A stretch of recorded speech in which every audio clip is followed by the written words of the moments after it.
O objetivo dessa aula é a gente corrigir um exercício. Vamos corrigir esse exercício aqui que ele fala assim, ó. Escreva os coeficientes e o termo independente em cada equação linear.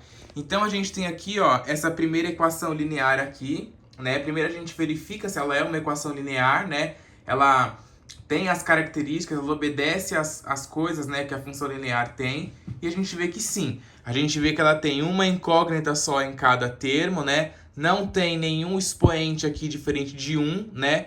Toda vez que não tem nada aqui no expoente vale 1. A gente tem aqui o termo independente e tem os termos ali todos obedecendo aí a lei de formação da equação linear. Então, sim, isso aí é uma equação linear. E aí ele pede para a gente identificar quais são os coeficientes e quais são os termos independentes desta equação linear. Os coeficientes são os números que acompanham as incógnitas, né? As incógnitas é as letras. E quais são os números que acompanham as incógnitas? O 4 e o menos 12. Então, os coeficientes dessa primeira equação linear é 4 e menos 12. E o termo independente é o que fica depois da igualdade aqui, ó, 17. Então, 17 é o termo independente nessa primeira equação linear. Aí a gente vem para essa segunda equação linear, ó. X menos raiz de 3y igual a zero. Ela é uma equação linear? Sim. Não tem nenhum termo aqui que tenha a incógnita com expoente diferente de 1. Não tem mais de uma incógnita por termo, então sim, é uma equação linear. E quais são os coeficientes dela? Quando não tem nada na frente do x, vale quanto? 1.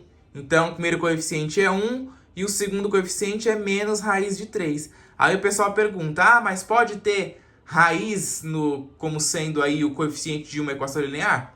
Pode. Não só da equação linear, como de qualquer equação. Equação ela é formada, né, dentro do conjunto dos números reais. Então, você pode ter aí qualquer número real nela, certo? E o termo independente é zero, né? É uma equação linear homogênea, né? Que é quando você tem aí o termo independente sendo zero, certo? Depois, por fim, eu tenho essa última equação linear aqui, né? Eu verifico se ela é uma equação linear, né? Não tem, nas incógnitas aqui, não tem nenhuma incógnita que tem o expoente sendo maior do que 1, né? Não tem mais de uma incógnita em cada termo. Então aqui, ó, como não tem nada na frente do R, né? Tem um menos apenas, então o primeiro coeficiente é menos 1, né? Quando não tem nada vale 1, por estar negativo, então é menos 1. E aqui o menos 5. E o termo independente é o termo que fica depois da igualdade, que vale 2 aqui. Certo? Tranquilo? Então, esse primeiro exercício aqui é um exercício bem inicial, bem introdutório aí de identificação de coeficientes da equação linear. Certo?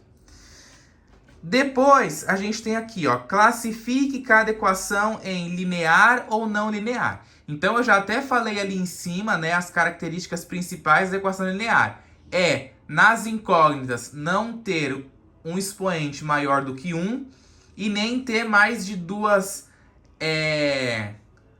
incógnitas, né, em cada termo. Nessa primeira aqui, ó, a gente vê que tem apenas uma incógnita em cada termo, né? A gente tem aqui o termo independente, a gente tem aqui os coeficientes, tudo certinho, então sim, é uma equação linear. Agora observa a letra B aqui, ó. A gente tem R elevado a 3 menos S elevado a 2 igual a zero. Isso é uma equação linear? Não, porque você tem aqui, ó, nos termos, tem um expoente maior que 1. Ó, aqui é 3 e aqui é 2, então já tira da lista. Não é uma equação linear. Depois aqui, ó, 15R menos 2S menos 2 elevado a 2t igual a zero. É uma equação linear? Sim, é uma equação linear. Aí você vai falar, ué, mas você não falou que se tiver um expoente diferente de 1, não é uma equação linear?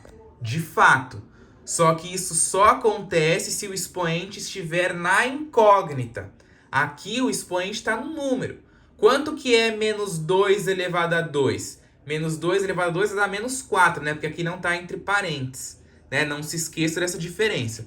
Só é 4 positivo, né? Se tivesse menos 2 entre parênteses elevado ao quadrado. Porque aí você está elevando a 2 tanto o menos quanto o número. Aqui está elevando a 2 só o número, o menos não. Então isso daqui é 15R menos 4t igual a zero. Então é uma equação linear, tá? Porque o expoente não está na incógnita, está no número. Se tiver no número, não tem problema.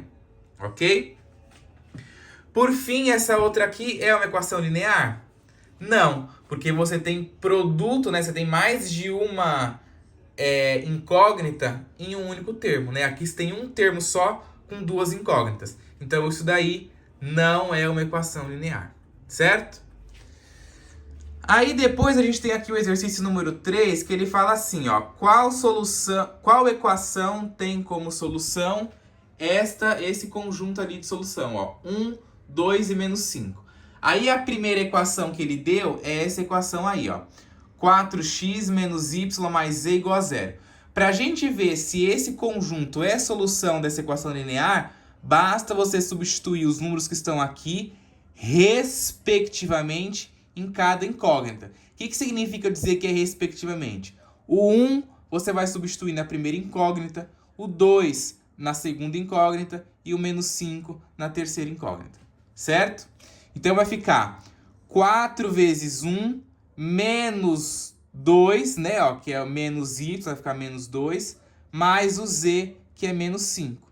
E aí você faz a operação que está aí. Quanto que é 4 vezes 1? 4. O menos 2 eu copio e mais com menos é menos, então 5 fica negativo. Quanto que é 4 menos 2? 2. E o menos 5 eu copiei. Quanto que é 2 menos 5? Menos 3. Menos 3 é igual a 0? Não. Então eu já descarto, eu já sei que isso aqui não é a solução dessa equação linear. Lembrando que para um conjunto de solução ser solução de uma equação linear, a igualdade tem que ser satisfeita. O que significa uma igualdade ser satisfeita? Ela ser igual dos dois lados. Menos 3 é igual a 0? Não, então essa igualdade não foi satisfeita. Aí a gente vem para essa última equação aqui, ó. 2x menos 3y menos z igual a 1. Aí você vai lá no par ordenado, né, no conjunto de solução, 1, 2, menos 5, e substitui respectivamente nas incógnitas. Então vai ficar 2 vezes 1, menos 3 vezes 2, menos o z, que é menos 5, e igual a 1 da equação eu copio. Aí eu resolvo. Quanto que é 2 vezes 1? 2. Quanto que é menos 3 vezes 2? Menos 6. Menos com menos é mais, então 5 fica positivo. Quanto que é 2 menos 6? Menos 4. E o 5 eu copio. Você deve 4, paga 5, fica com 1 de lucro e o igual a 1 aqui, ó, eu tô só copiando. E aí aqui, ó, você vê que a igualdade foi mantida, né? É uma igualdade verdadeira. 1 é igual a 1? Sim. Então, esse par aqui, ó, esse conjunto de soluções, né, é a solução dessa equação, 2x menos 3y menos z igual a 1, tá? Então, toda vez que ele pedir, né, para fazer uma verificação se tais números são solução de uma equação, basta você substituir esses números, né, nas incógnitas, respectivamente, da equação, e ver se a igualdade vai ser mantida. Se a igualdade for mantida, aquilo lá é a solução da equação. Se não for mantida, como aconteceu aqui, não é a solução da equação. Certo? É desse jeito aí que a gente faz a verificação. Tranquilo?